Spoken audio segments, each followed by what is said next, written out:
विनेश फोगाट के लिए आसान नहीं होगी विधानसभा चुनाव में जीत। विनेश फोगाट को जीत मिलेगी या हार? कांग्रेस की हवा का है विनेश फोगाट को सहारा। ब्राह्मण ओबीसी वोटर बिगाड़ेंगे विनेश फोगाट का खेल। हरियाणा में जींद की जुलाना विधानसभा सीट इस बार के चुनाव में सुर्खियों में है। इसकी वजह रेसलर विनेश फोगाट है। विनेश फोगाट पहले पहलवान आंदोलन और फिर ओलंपिक डिस्क्वालिफिकेशन से चर्चाओं में आई। अब वह कांग्रेस की टिकट पर जुलाना सीट से चुनाव लड़ रही है। तो वहीं बीजेपी से कैप्टन योगेश बैरागी, इनेलो बसपा से डॉक्टर सुरेंद्र लाठर, आम आदमी पार्टी से WWE में जाने वाली पहली महिला रेसलर कविता दलाल और जेजेपी से अमरजीत ढांडा चुनाव मैदान में है। सोशल मीडिया पर विनेश फोगाट का खूब माहौल है, लेकिन ग्राउंड लेवल पर यह पूरी तरह से खरा नहीं उतरता है।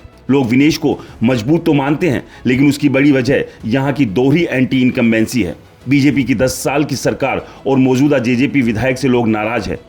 लोगों को इसका बेहतर विकल्प कांग्रेस नजर आ रहा है। हालांकि जातीय गणित यहां कांग्रेस और विनेश दोनों के लिए पेच फंसा सकता है। जुलाना में 1,87,000 वोट है। सबसे ज्यादा 70% यहां जाट समाज के वोट है, लेकिन 5 पार्टियों में से 4 ने उम्मीदवार जाट समाज से उतारे हैं। उनमें विनेश, लाठर, ढांडा और कविता दलाल शामिल है। ऐसे में जाट वोट बटे तो विनेश का कड़े मुकाबले में फंसना तय है। जाट वोट एक तरफा हुए तो बीजेपी के कैप्टन बैरागी मुकाबले से बाहर नजर आते हैं।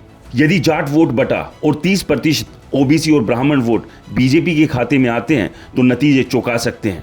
जुलाना विधानसभा के लोगों का मानना है कि विनेश फोगाट को सहानुभूति, सत्ता विरोधी लहर, बीजेपी जेजेपी से नाराजगी और सेलिब्रिटी चेहरे का फायदा मिलेगा। लोगों की जुबान पर डॉक्टर सुरेंद्र लाठर का भी नाम है। वहीं बीजेपी के कैप्टन योगेश बैरागी को लेकर लोगों ने कहा है कि उन्हें ओबीसी और ब्राह्मण का साथ मिल सकता है। तो ऐसे में सवाल यह है, क्या विनेश के लिए जुलाना सीट जीतना आसान रहेगा या जुलाना सीट विनेश फोगाट के लिए फंस सकती है? चुनाव है और चुनाव में कुछ भी हो सकता है। अक्सर ये माना जाता है कि चुनाव में जो जीत रहा है अंतिम समय में जाकर बाजी पलट भी जाती है। लेकिन अब देखना यह होगा कि जिस तरह का माहौल हरियाणा में है, उस माहौल के बीच यहां से विनेश फोगाट जीत दर्ज कर अपनी राजनीतिक पारी को बेहतर तरीके से शुरू करने में कामयाब रह पाएगी। आपको क्या लगता है? हमें कमेंट्स कर जरूर बताएं। रिपोर्टर जी चैनल को सब्सक्राइब नहीं किया है तो चैनल को सब्सक्राइब करना ना भूलें।